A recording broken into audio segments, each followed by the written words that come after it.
1, 2. Can I ask everyone kindly to sit down, take your seats so that we can start the conference, because we also have some people waiting online and we're already running late. So thank you very much for taking your seats, please. We're going to put more chairs if necessary, but if you can sit down, please, speakers, if you can come to the first row. We have reserved some seats for you. Thank you very much.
So, if I may ask everybody to sit down, I hope we have enough chairs.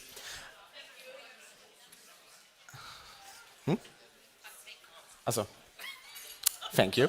The short delay may have given some of us time to watch the first minutes of the game Spain against Morocco. That's going on, and I hope we will.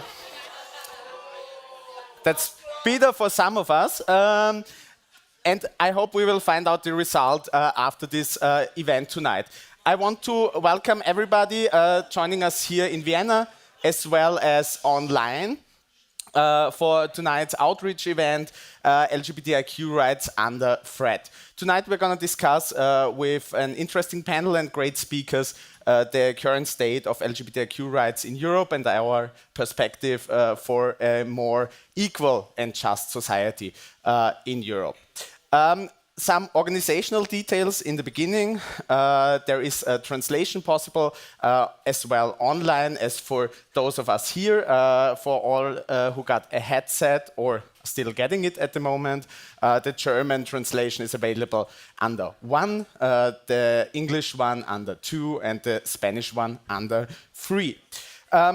As many of you have seen, we have also the possibility to continue tonight's discussion after this event for those of us here in Vienna with some drinks and food and a good party with music afterwards.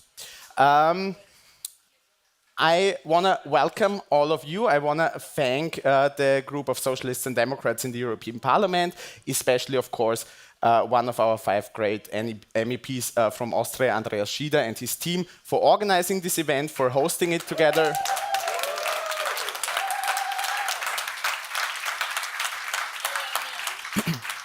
and for organizing it together with SOHO, the Social Democratic LGBTIQ organization in Austria, with the Socialist Youth, the young generation within the Social Democratic Party of Austria, and of course together with Rainbow Rose. Since we are here in this great location in Vienna, and because I have seen that she is here as well, I want to thank the Social Democratic Women's Organization of Austria and Vienna with her president Eva Maria Holzleitner for hosting us tonight.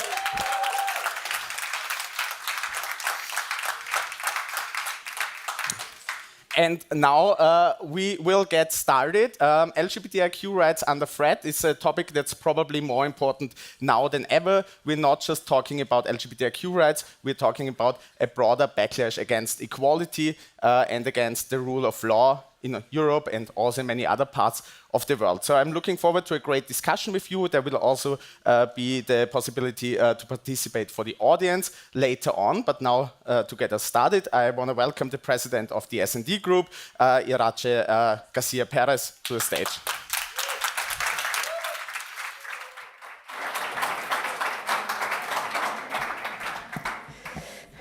Good afternoon, dear colleagues, compañeros, compañeras.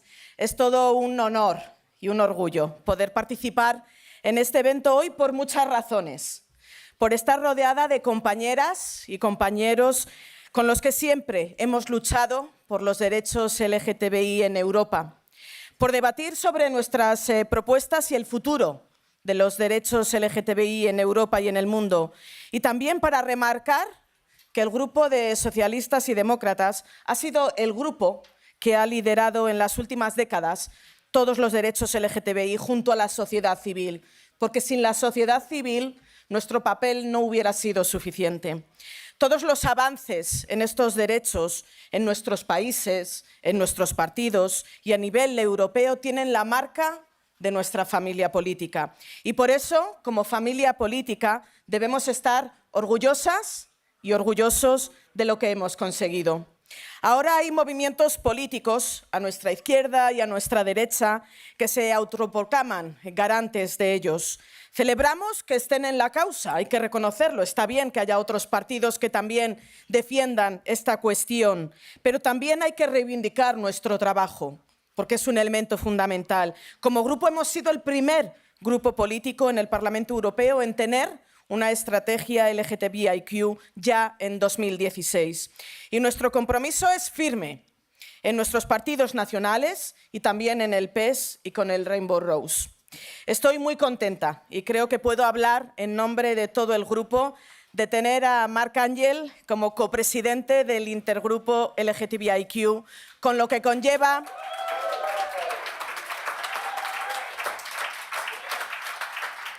eso conlleva. Marc Angel, realmente sabemos que está en estupendas manos esta importante responsabilidad. Estoy orgullosa de contar con compañeras y compañeros del grupo LGTBI, tanto a diputados y diputadas como al equipo del grupo y asistentes parlamentarios, porque con vuestras acciones y en la esfera pública y privada también hacéis política y también hay impacto. Y aprovecho que estoy en Austria para felicitar a nuestra diputada Teresa Muich por su futura boda en diciembre y a Camila Garfias, presidenta de Rainbow Rose, por su enlace también hace unos meses. Estos son claros ejemplos de todo esto que hemos conseguido y estamos haciendo realidad los sueños que tantos y tantos de nosotros hemos tenido y esa aspiración a poder, como digo, cumplir nuestros sueños. Cuando nos preguntan en política si estamos contentos y orgullosos y satisfechos del trabajo que hacemos, evidentemente no siempre es fácil ver cómo se refleja nuestro trabajo en la vida diaria, pero en momentos como estos, sin duda alguna, es cuando podemos sentirnos muy satisfechos, como digo, de realmente intentar en algunas ocasiones hacer un poquito más feliz la vida a las personas, que también de eso es de lo que trata la política. Y en este sentido no tengo ninguna duda de que lo estamos consiguiendo, pero nos queda mucho por hacer. Para nuestro movimiento político, los derechos LGTBI son derechos humanos, por lo que están protegidos en los tratados y en la Carta fundamental de derechos de la Unión, pero debido al sistema de unanimidad en la toma de decisiones, legislar sobre ello a nivel europeo es complicado, ya que están constantemente bloqueados. Desde nuestro grupo parlamentario estamos trabajando a favor de un cambio en los tratados para evitar este veto y conseguir una legislación europea antidiscriminación. A nivel local, regional, estatal y europeo debemos garantizar que la ciudadanía LGTBI goza de los mismos derechos y oportunidades, también del mismo nivel de protección que cualquier otro ciudadana o ciudadano en la Unión. En toda la Unión Europea, desde las grandes ciudades a los pueblos más pequeños. Necesitamos que la ciudadanía europea sepa que en la Unión no hay espacios de discriminación. Necesitamos que la ciudadanía LGTBI sepa que los socialistas y demócratas estamos a su lado luchando contra la LGTBI-fobia y la discriminación, como hicimos cuando declaramos a la Unión Europea una zona de libertad para las personas LGTBI. Y este es también un mensaje a aquellos gobiernos cómplices de los mensajes de odio y discriminación. Estamos ante una ola de retroceso y preocupados por los derechos de la comunidad LGTBI en Europa, influenciados también por otros países, y aquí podríamos hablar de lo que está ocurriendo en estos momentos con la propaganda rusa. Esto también sucede en otras partes del mundo, como por ejemplo en Estados Unidos. De ahí la importancia de los debates y resoluciones del Parlamento Europeo, como el de sobre las familias arcoíris, o sobre la situación de los derechos humanos en el contexto de la Copa Mundial de la FIFA en Qatar en noviembre, o la resolución y debate sobre el aumento de los delitos de odio contra las personas LGBTIQ en Europa en vista del reciente asesinato homófobo en Eslovaquia. Precisamente, habrá una misión a Eslovaquia que tendrá lugar después de la sesión plenaria de diciembre, como seguimiento de lo ocurrido y la resolución adoptada en el Pleno, y nuestra diputada que va a seguir esta misión será Elena Joncheva. De ahí la necesidad, como también veníamos pidiendo, de asegurar que el Estado de Derecho se cumple en toda la Unión Europea. Gracias al mecanismo de condicionalidad se cumple y el Estado de Derecho se adoptó. Los pagos del presupuesto de la Unión pueden ser retenidos a los Estados miembros que no respeten el Estado de Derecho y de los valores de la Unión, porque al final la Unión Europea no puede ser considerado como un banco. Eso es lo que algunos consideran. La Unión Europea es mucho más, es un espacio de valores comunes y los Estados miembros deben de entender y los gobiernos deben de entender la necesidad de avanzar y de respetar este Estado de Derecho. Quedan muchas cuestiones por delante. En el próximo informe sobre el Estado de Derecho de la Unión apelaremos a la Comisión Europea a incluir los derechos fundamentales en este informe para que se cubra la situación de las personas LGTBI en toda Europa. Y ya por último, seguiremos defendiendo la extensión de la lista de crímenes de odio, por ahora bloqueada en el Consejo por Hungría y Polonia, y el desbloqueo de la Directiva Antidiscriminación, que sigue también bloqueada en el Consejo. Amigas y amigos, como socialistas y demócratas debemos seguir trabajando para hacer de Europa un lugar seguro y libre. En tiempos de guerra debemos seguir defendiendo nuestro modelo democrático basado en la libertad y en la igualdad. Estoy convencida de que, como hemos hecho hasta ahora, seguiremos trabajando por una sociedad libre, igualitaria, orgullosa, donde cada persona pueda amar libremente a quien quiera. Muchas gracias.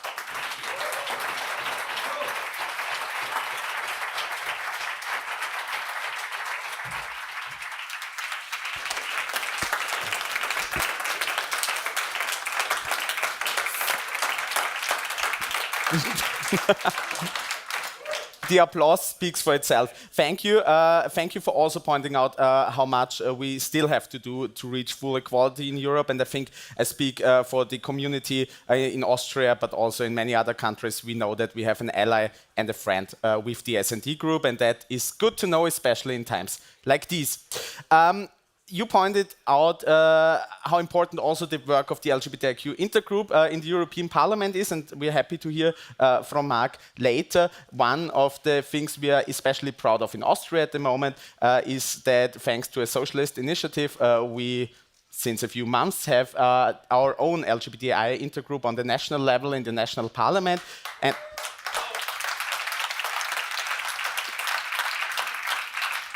And that's why I'm happy to welcome one of the co-presidents and the president of Soho Austria to the stage, Mario Lindner.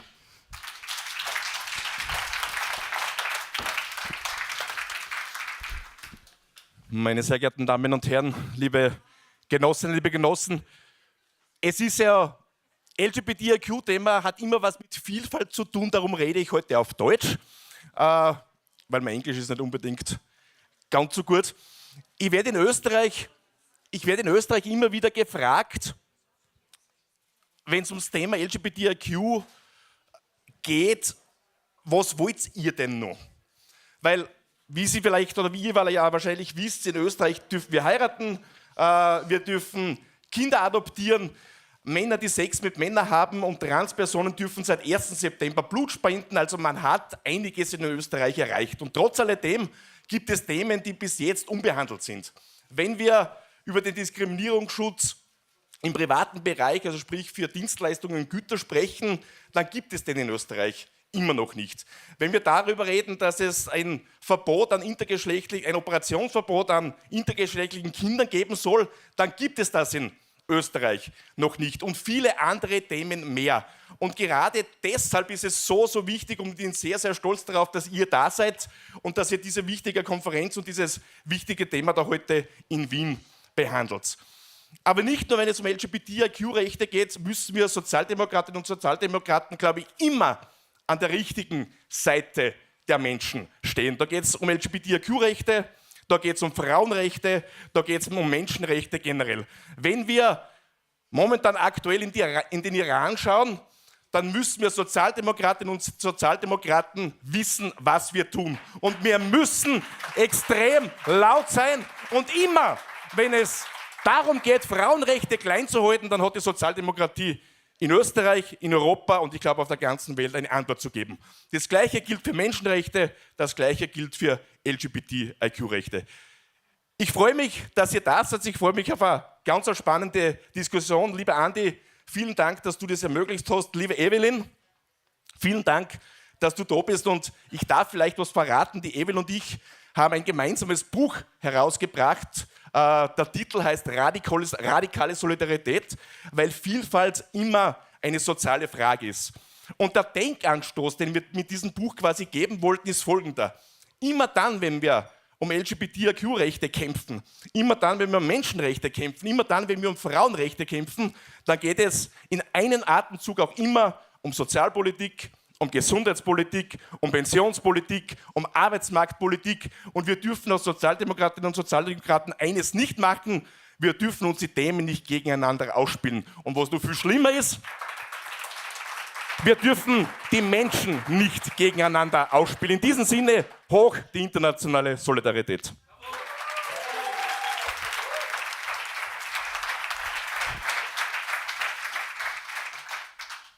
Thank you. After these two motivating introductions, we come to the main topic of tonight. LGBTIQ rights under threat, the theme of tonight, as I said, does not only mean a backlash against LGBTIQ rights, but also a backlash against the rule of law or against women's rights. That's why I'm very happy to introduce for a keynote Robert Bidron, that I get it right, I practiced it 10 times today, the president of the Committee for Women's Rights and Gender Equality in the European Parliament, as well as one of the most outspoken LGBTIQ advocates all over Europe. The stage is yours.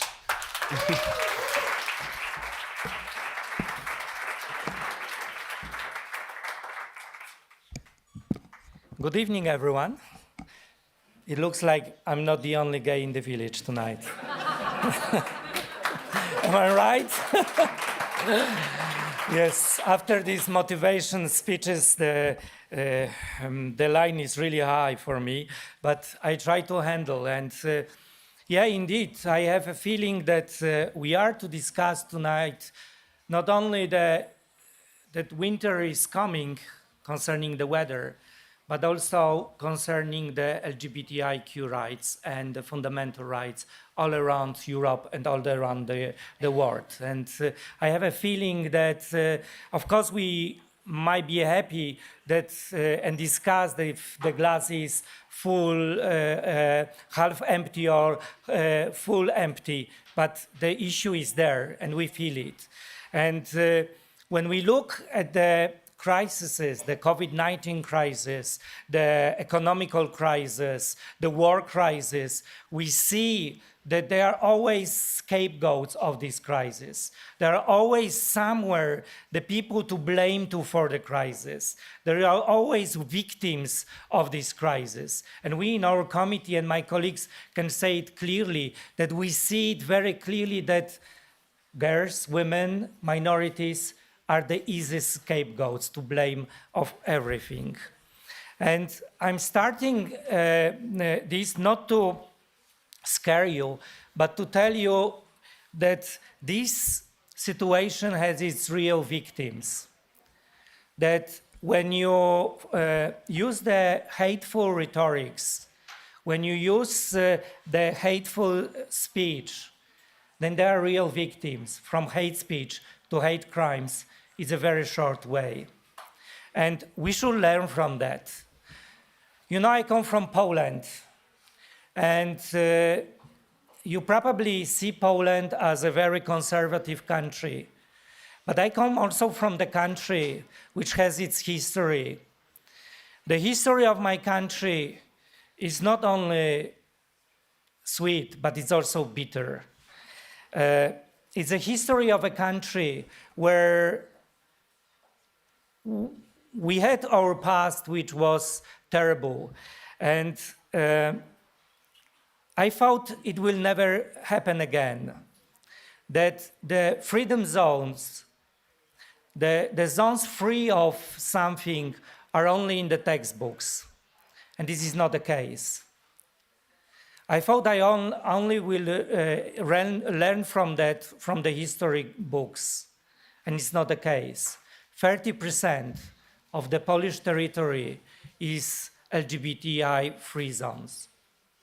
30% of the country, which already had free zones, Jew-free zones, where Jews could not enter the tramways, they could not enter the schools, they had to sit separate in the public places because someone somewhere decided that they're not equal to other human beings. And here we are, 2022, in the middle of Europe, in the heart of European Union, 30% of Polish territory is LGBT-free zone. And I say from hate speech to hate crimes is a short way, and it brings victims. There are people who are paying the highest price. You see Dominic from Bieżun. Dominic was 14 years old. I say he was because he hung himself on his own shoelaces. He hung himself because for many months at school he was bullied for being regarded as queer, as faggot, as gay, as they called him. We never know, and we'll never find out whether he was queer, faggot, or gay, because he committed recently suicide. But he left his farewell letter. In this letter, he described his dreams of living free, of loving who he wants to love, of describing his enemies, but also people he loved. Dominic is not the only victim of the state-organized witch hunt we face in Poland, Hungary, and more countries, not only in European Union, but all around the world. I brought this map tonight of ILGA Europe, showing where we are.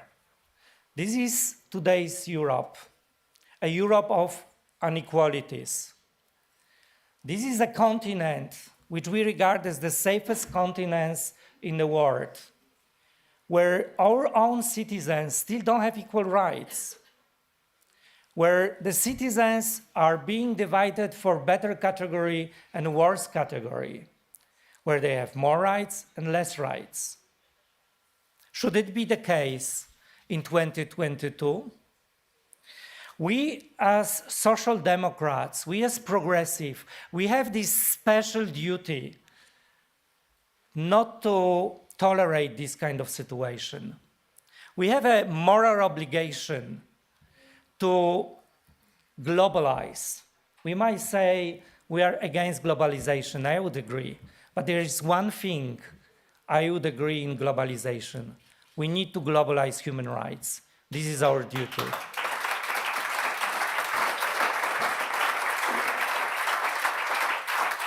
Because when we are not defending our values, when we are not standing on our positions, that this well-funded, well-organized, well-politically supported anti-gender, anti-LGBTI movements, they come and they play their role, and they become more and more stronger.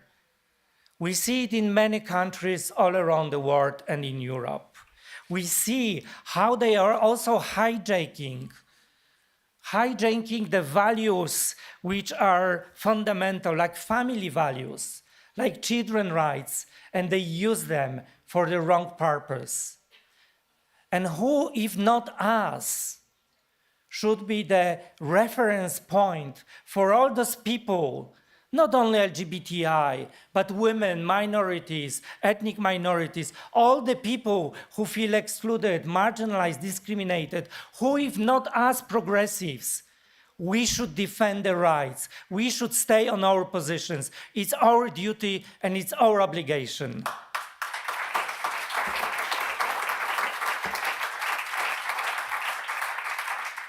So I find it very important that we will have a courage as progressive and social democrats to defend these rights, that we will be not trying to behave tricky ways, that, well, it's another crisis, let's put women's rights, LGBTI rights, all these issues on the side because they are more important issues.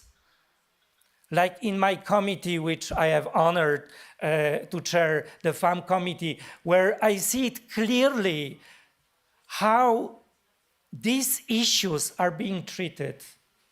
The importance of this committee, the position of this committee is not equal to the other committees. Why? Because it's a political decision. Because this is showing where the power is. So where the power and where the money are, there are usually men. The men who are holding this power and this money. Where there is no power and money, there are usually women, minorities dealing with that. And who, if not us, is to change it and fight for this change? It's social democrats and progressives. So Ursula von der Leyen, and I'm glad Irache has mentioned that we need to create European Union as freedom zone for everyone. We should ask Ursula von der Leyen what has she done so far to change this situation. Has she ever reacted for the death of Dominic from Bieżun? Have she reacted for LGBTI zones with the strength which is needed? Have she reacted for the changes in the legislation in Hungary, for attempts of changing the legislation in so many EU countries? Very little. So it's our obligation to defend these rights. It's our obligation to have courage and determination to do that. And one of the things we should do is to standardize human rights, is to bring the same standard for everyone. You know, we are very often referring to this wonderful Istanbul Convention, which is devoted for combating violence against women, the Council of Europe Convention. I've been working for 8 years for Council of Europe. They have almost 400 treaties protecting different minorities, protecting in Europe water quality, postal pigeons, even the pets. I love pets. They being protected by Council of Europe. But there is nothing among these 400 treaties devoted specially for LGBTI people. Is it a coincidence? No, it's a political decision. And it's up to us as social democrats to have courage to bring it on the table and say, yes, it's 2022, and all the people on this continent, they deserve equal rights, wherever it is. So I look forward for this discussion also for coming from the country of solidarity, of this legendary solidarity movement, which we say have changed the world. And we, as social democrats, we know the best that we need to tear down these walls because we are the best in building bridges. So we should bring the bridges wherever it is. In this solidarity with other minority groups, with other people all around Europe. We are the best in building bridges. Let's leave to the right wing building the walls which we will tear down. And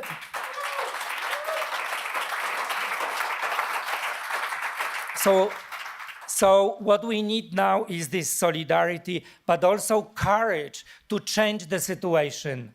There is still 70 countries around the world where you cannot do coming out because you will be criminalized.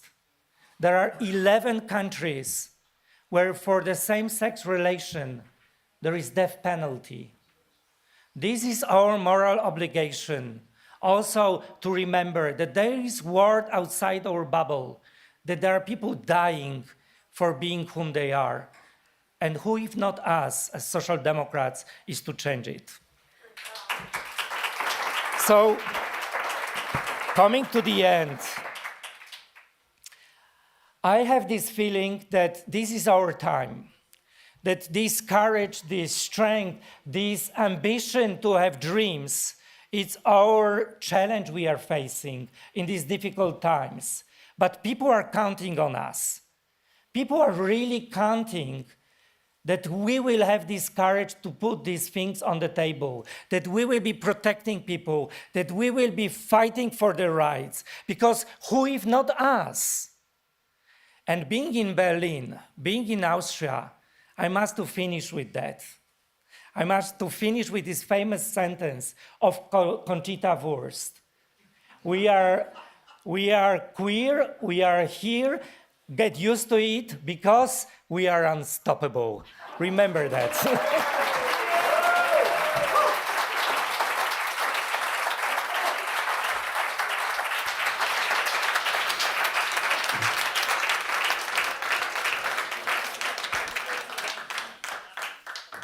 Quoting Conchita is, of course, always a good idea in this city. Thank you, Robert, for this great keynote and also for showing not just the problems but the possibilities we have in the fights ahead. We now move on to our main panel discussion. Sitting down, that's nice.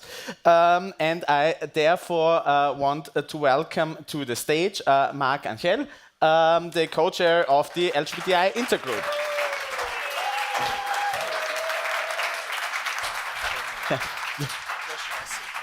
Where do you want?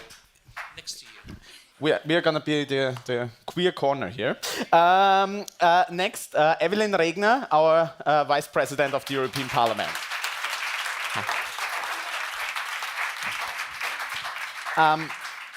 Of course, for us as Soho, that's really important, and we are very happy to have Camilla Gafiers here, our President of Rainbow Rose. And last but not least, Anna Birchkalava from the Young European Socialists.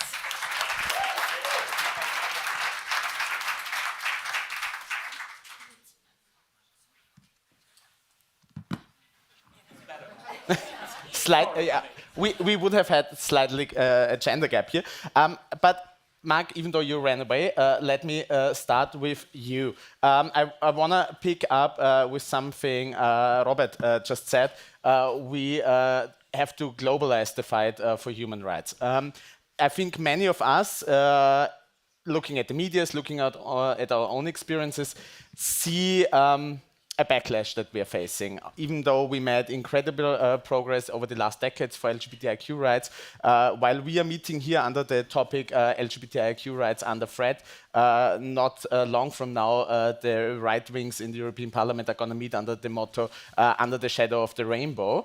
So from you, also as co-chair of the intergroup, how do we globalize that fight? What's the perspective we have on the European and the international level to globalize and organize for equality?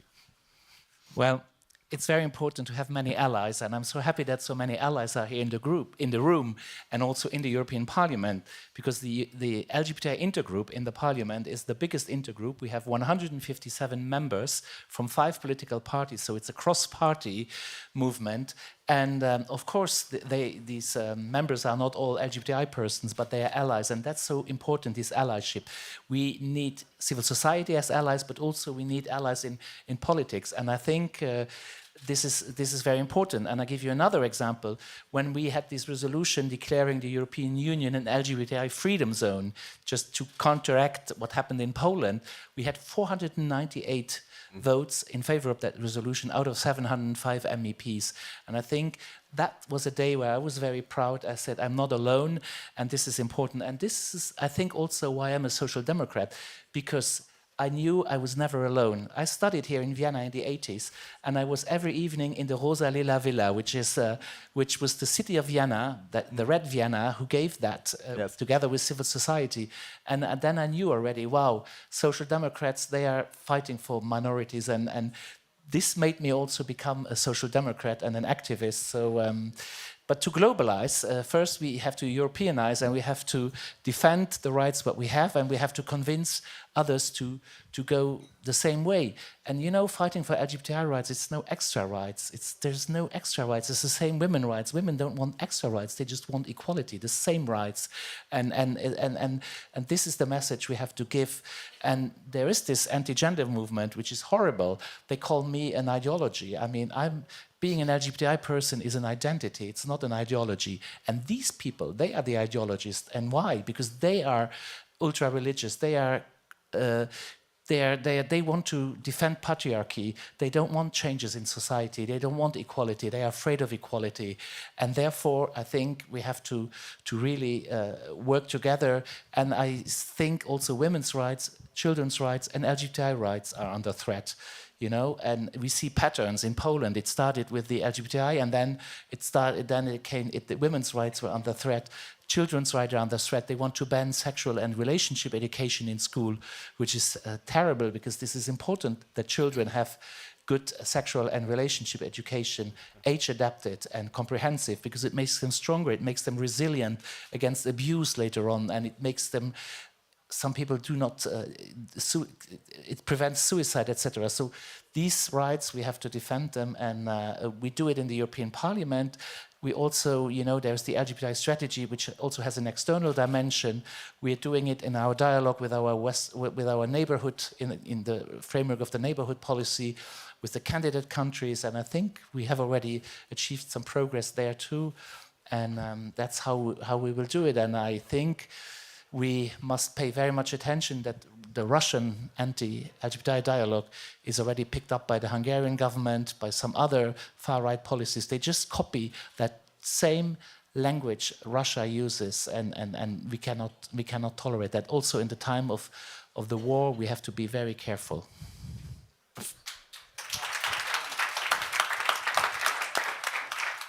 Thank you very much. I think you already slid past some topics we are going to discuss later on as well. Thanks for not answering them yet. But since I didn't get the question, so sorry. But since you stressed the importance of allies, I want to move on to you, Evelyn. just to mention it, before you were thankfully agreed to be here today instead of Theresa Moig, who fell sick and who, because she's not only the youngest but also a great member of parliament from Austria as well, we wish all the best from here. She's for sure watching online. But stressing the importance of allies. We, as Soho Austria especially, know that you have been a lifelong ally of our community, but what you stress, especially in recent times, is the importance of an interconnection, not only between the LGBTIQ movement and women's movements, feminist movements, but also going into workers' rights, unions' rights. For that, the question, what can we learn from each other? What can bring us together in different movements? And also, how do we build a working global or European project for equality on all levels? Easy question, 3 sentences. Nevertheless, I would like to say all the best to Theresa. We're so happy, we're so proud that she's in European Parliament, and I really wish all the best also, because it's not a secret, for the preparations to her wedding. So happy that we're looking to this great event as well. So here, the best wishes from the podium. I mean, of course, we are not all queer, but of course, so many of us are here, and together, if you put together feminists, LGBTIQ intergroup people, and all those being engaged, and really thinking about social democracy. I mean, we are unstoppable because this is logically to be brought together. Mario was mentioning radical solidarity, and that's it, what social democracy is about. Workers' movement, we are used to work closely together in order to improve the situation at the workplace. And I just can tell you, to give you one example on all those things we're trying to do at concerning labor law and labor rights. When they started, after Me Too, a podcast, I'm just mentioning because AK Niederösterreich was very close here in the building, a podcast on bullying at the workplace, on somehow what happens with Me Too. Then it came just out that there are so many of all these bullying and harassment issues deal with LGBTIQ rights not being respected. When women tell their stories of sexually being harassed. So somehow we just see, I mean, sometimes and very often there is the same pattern, and therefore we are not stoppable, and therefore there is nothing that can divide the feminist movement, the LGBTIQ movement, because it's so logic that we are radically working together. And this in the trade union movement, and this everywhere. And the trade union movement, of course, in this regard, has to play a prominent role, a very important role, because we are talking about rights that have to be respected.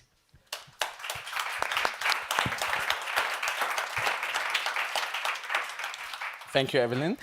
Moving on to Camilla. As president of Rainbow Rose, you speak for the socialist and progressive LGBTIQ movements all over Europe. That means countries where we have at least gotten formal equality in many parts, and big groups who are supported by their parties, to small groups of activists in hostile countries and hostile regions. What's your experience of the situation at the moment? And I think also to give an output, what can we do, what can each of us do to support a movement that's active all over Europe and not just where it's easy? Thank you very much for the question. I'd like to add on what Robert said in his keynote. We have a very diverse situation all over Europe. So we do have countries, as you said, that has a very good legislative situation where the social acceptance is very high. We do still have issues in those countries too, especially for the most vulnerable of our community, which is the trans community. But we do have countries in Europe where the situation is really, really hostile, where the situation is really bad. And listening to all of you, I was thinking, what brings us together? What is the one thing that is different from us than the rest? And Then I thought of Belgrade, of Europride in Belgrade this September. And what moves people is emotion, it's feelings. And when we walked in Belgrade to get to the Europride, the one emotion I personally felt, and the one that many of the LGBTQ people felt that were there, was fear. Because walking through the streets of Belgrade on this special day was hostile, was fearful. And that is what the right-wingers, the conservatives, bring up. It is fear. They make politics with fear. And they use it in every aspect. Women's rights, refugees, LGBTIQ people. The war now as one of a very prominent zone. And what emotion is the socialist and social democratic emotion? The only hope, the only feeling that is stronger than fear is hope. And we are hope. Our politics are hope. We give hope to the kids that are not sure whether they can come to become an adult that lives and loves who he wants to live or she wants to live, or be who she or he wants to be with the body he or she wants to have. And that is what unites us. That is what unites the activists in hostile countries, but what unites us in a country like Vienna, in a country like Austria, in a city like Vienna, where we have a very good situation. It is a feeling of hope for a better life, not just for me, not just for you, but for all of us and for each and every person in our societies.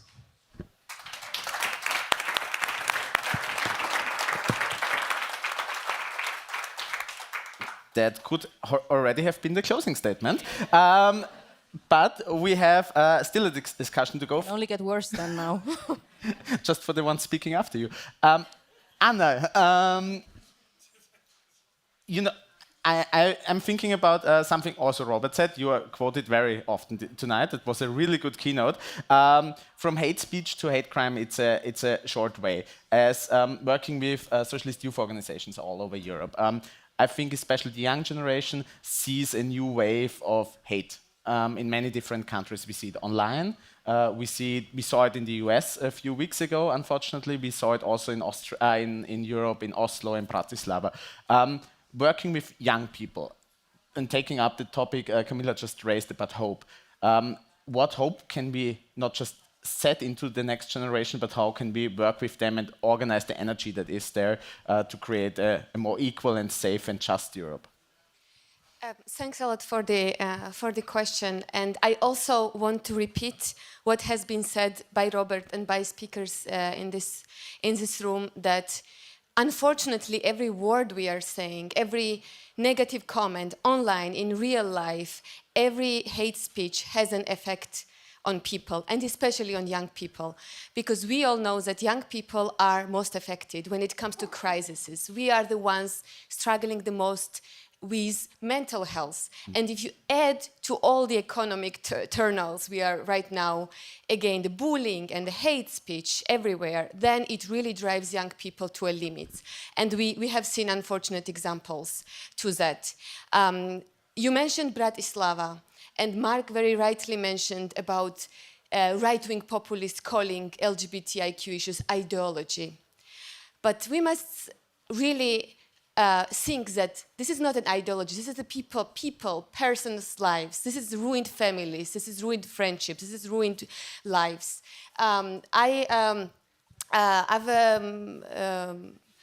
submitted the picture I wanted to show that 2 young people recently have been shot in Bratislava by a person, and Matus and Jure, and they are real people, and they are the ones who, and their families, who really felt these consequences. And when we are, the young right-wing populists say that this is the ideology, we really need to press that this is individual ruined lives that we should mention and care about.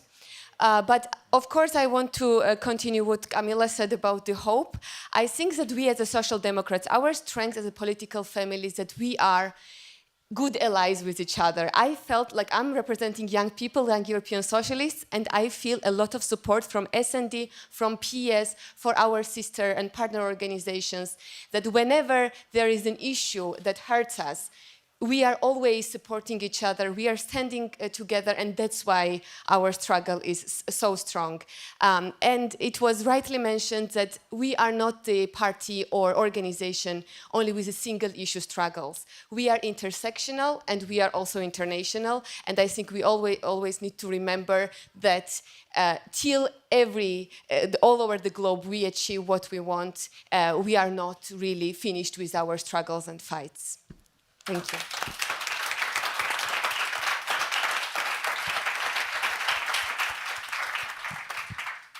Thank you very much. Before we come to a round with the audience, so everyone who has statements or short questions prepared can get ready now. One quick question to each of you, and I want to start again with Mark, if that's okay. You, as well as Evelyn, are in the highest democratically elected body of Europe, the European Parliament. There were a lot of steps already mentioned tonight that the Parliament took to support LGBTIQ equality. What's to come? What are the next steps, the next projects the Parliament is going to work on, especially if we go into the 2024 election? Well, I have good news. In 2 days, Helena Dalli, our Socialist Commissioner for Equality, will present the equality package, which will be one directive to strengthen the equality bodies, which are important, and there will be a regulation on parenthood, to recognize parent. When you're a parent in one country, you have to be a parent in all the countries. And recently, I had an oral question in the Parliament on the baby Sarah case, where we have decisions from the European Court of Justice, but member states, in this case Bulgaria, they are not reacting, and I think it's important that we get now legislation to also recognize rainbow families. Unfortunately, it's just vertical only parents, it's not the recognition of couples, but we're continuing to work on that. Maybe we put amendments. I'm sure there will be amendments to make that regulation even better. And this is what we're going to work on, and I'm very confident that we will finish this very quickly, because I know that in our party, in my colleagues in Libe committee, the main committee where this will be treated, are very eager, and I can count on them. So there is legislation on the way. There is also legislation which was already before. There is the Council recommendation on hate speech and hate crime, also when it's targeted against LGBTI people. This is very important, and there was big support in the Parliament for that. So the Parliament is not the problem, it's the Council sometimes, which is the problem, which is blocking it. And I just wanted to say one remark, I forgot to say that before. You showed us this map with the countries, and Irache quite rightly said, if you look at that map where it's positive, it was Social Democrat leaders who had the courage to change things. In Spain, it was the Social Democrats. In many countries, in all these countries, in Malta, it was Helena Dalli and her government. In many of these countries, it's only because of Social Democrats who were progressive and who were not afraid, and they knew that society has evolved, and they were not afraid of religion, of church, etc. And I think this is also something we have to celebrate tonight when we later party together.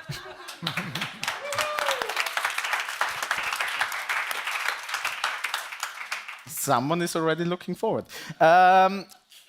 Before we come to the informal part, grabbing on to something you just said, and for Camilla, just make it short to keep us active up here. You mentioned the Challenging us. We could also switch to some other language or something. Ningún problema. Yeah, no, don't do that.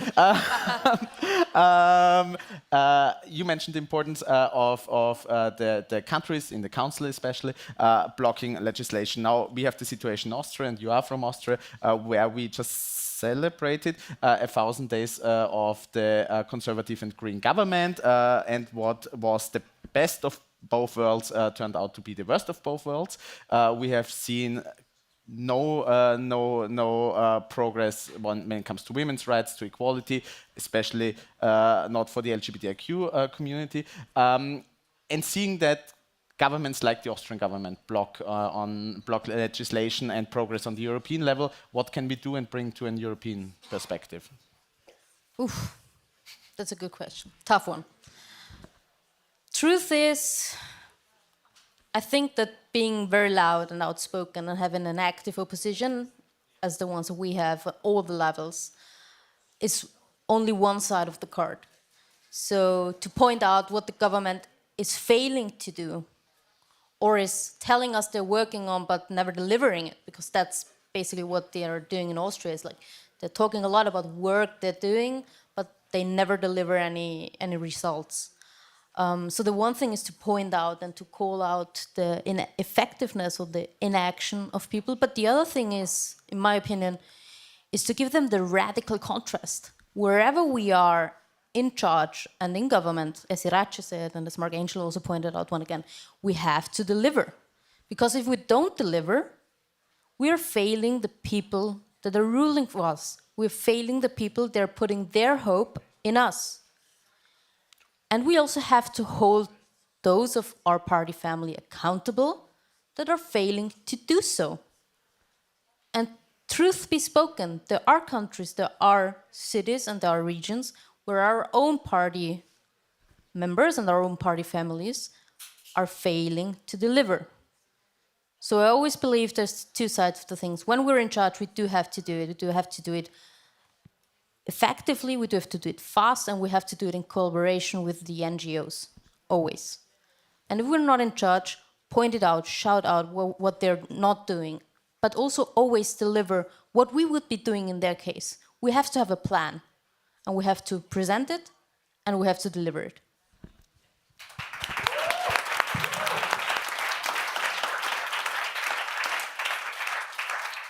Thank you, Kami. Going back to the normal order, but also kind of picking that up, we spoke about the national level, the regional level now. Europe isn't just an important force for Europe itself, for the European Union itself, but also internationally. And I think if the disaster that is the World Cup at the moment showed us anything, it's the importance of standing up for human rights all over the world, especially in this case also for workers' rights, also for women's rights, for the whole intersectionality of rights that we represent. What role must Europe play, and what do we have to do even better worldwide to be a worldwide advocate for human rights? Everywhere, everywhere. Where I'm coming. I mean, when you go to Latin America, when you go to Africa, when you go wherever you're going outside the European Union, there are so many looking at us and saying the European Union stands for values. The European Union stands for something really people dreaming everywhere and are happy and proud to develop further. When we're talking about things like social insurance, I've just come to that. So somehow though we are debating, okay, there is a decreasing here and there, that there are good developments. And when you talk about women's rights, when you talk about LGBTIQ rights, of course they are looking at the European Union, what is happening at our level. I mean, of course, also there are other places, people are very much aware of these terrible developments that are taking place in a couple of our countries, but all in all, we are standing for something. And in this regard, foreign politics, I mean, in this regard, whatever is happening elsewhere, LGBTIQ rights are a pillar. So if somebody wants to negotiate, for what reason ever is going on, somehow LGBTIQ rights have to be part of it. And of course, women's rights have to be part of that. And that's what we are living. And I really would like to say also this sentence, I'm sometimes really fed up with these, it's always, little support is always better than no support, with these blah, blah support. So somehow there are so many, they're just taking symbols for a little moment and then they're just putting it away. So somehow, of course, we need all sort of support and be it that little.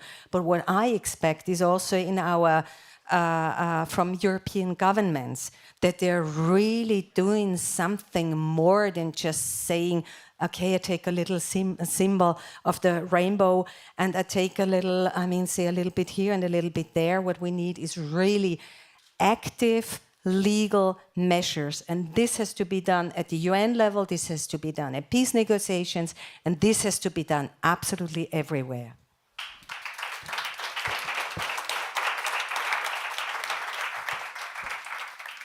Thank you, Evelyn. Anna, continuing with you, and pre-warning, there is the possibility for questions after this answer. Everyone needs to get ready. You spoke before about the cooperations, especially Yes has with PES, with the S&D group, with PES Women, with Rainbow Rose. But I think one of the coming from a youth organization myself, one of the best features of youth organizations, especially socialist ones, is that they work together with NGOs, with the civil society on common causes. From an organizational perspective, also for a right for equality, for human rights, for LGBTIQ rights, what can we learn, what can we do, how to even better work together with civil society in our common causes? Yes, it's true, and especially in youth organizations, we know that it's easier to work with NGOs, with civil society, and when we are organizing our activities, our events all over Europe, we are always trying to have civil society and their opinion, because it's critical opinion, most of the cases. And when you are coming from the political parties, it's also important that you listen criticism and you take it into account, you take it in your organization, in your party, and you try to learn from it. But of course, the criticism needs to be constructive and aimed on concrete cases. That's what we are expecting from them as well. But I have learned a lot that we need these self-reflection processes in our organizations. We have to tackle what we are doing, what we can do better, and that's a thing I think that we all can learn, especially when it comes to youth, the socialist youth. And we also have, I must mention, when you asked the question about like how we can tackle it around the world, we have a lot of bilateral cooperations in the youth as well. There are a lot of cooperations, exchanges. Young people are meeting each other, networking each other, and we are learning a lot as well from each other's experiences. So it's very, very useful processes. Thank you. And since we have a few members also of the Austrian civil society here, I want to really underline that point. I think also for us as organizations and persons that are politically active, one of the moments that made me most mad and now make me most happy is when you get an email or a call of someone asking you, why didn't you do better? And why didn't you tackle this topic? And why did you just go that far? Taking that also as constructive criticism is a really important thing, I guess, for all of us. Now there is the possibility, if there are short statements or questions from the audience, and there are microphones behind the two cameras. If there are any.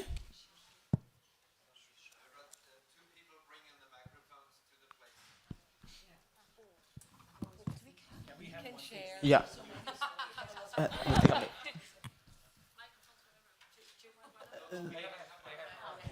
They are good equipped here. Just no questions at the moment.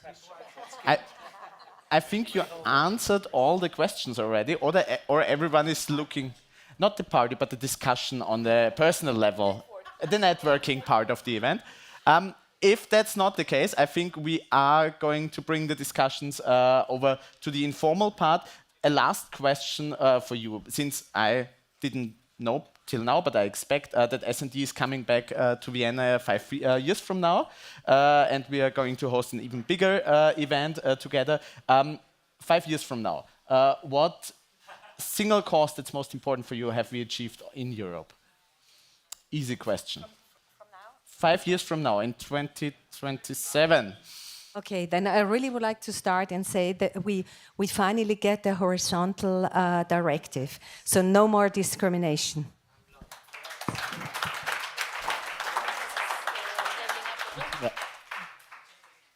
You started so fast. I was just thinking, how do you say it in English? Because it is an English word, but in Austria we always say leveling up, which seems to be the European word horizontal.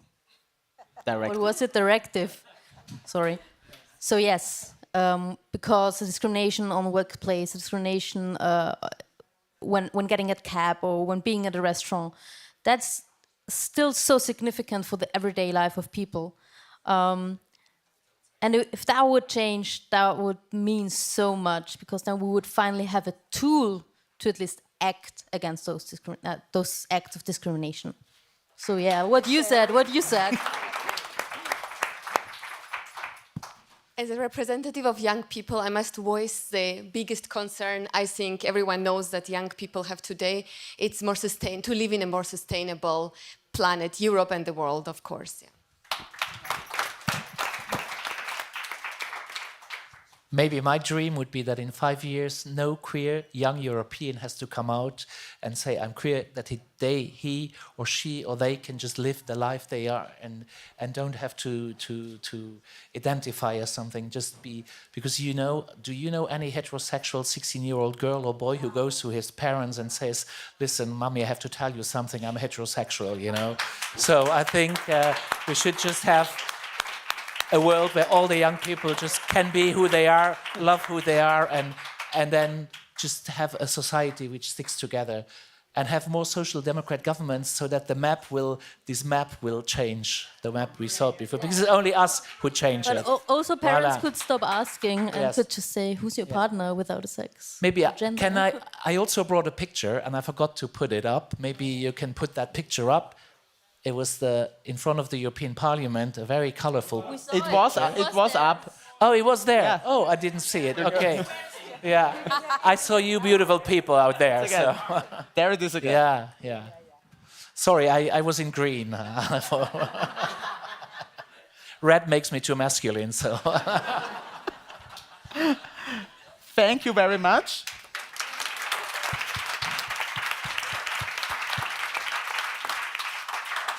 I think this discussion not only saw the different perspectives we have, but the common cause and the common goals that we will check till 2027, hopefully when we come back together in Vienna.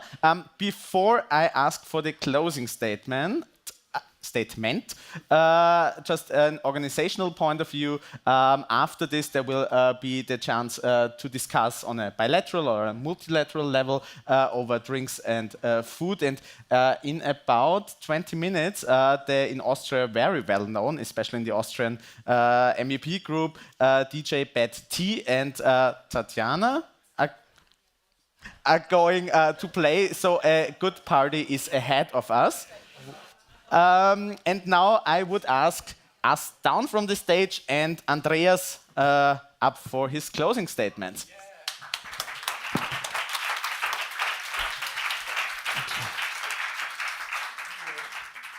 Anyway, I think closing statement should not be too long.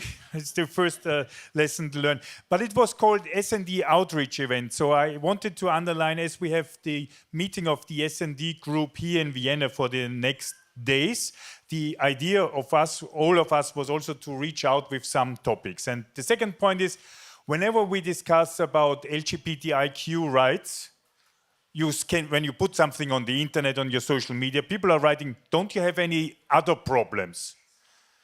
And my answer always is, yes, we have. We have a lot of other problems as well. High prices, energy, war. But we should not forget all these problems are interlinked. And at the end of the day, as was also said on the stage in the speeches, behind discrimination is also one single individual person which cannot live its life like he, she, or they want.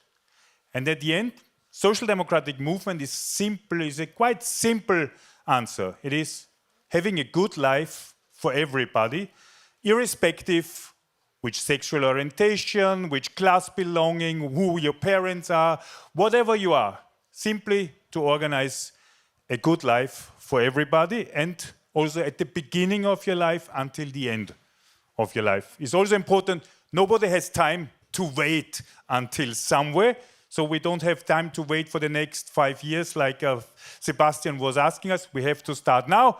Thank you for this inspiring evening. And thanks those who have been watching. And now we will have also time to party. Good evening.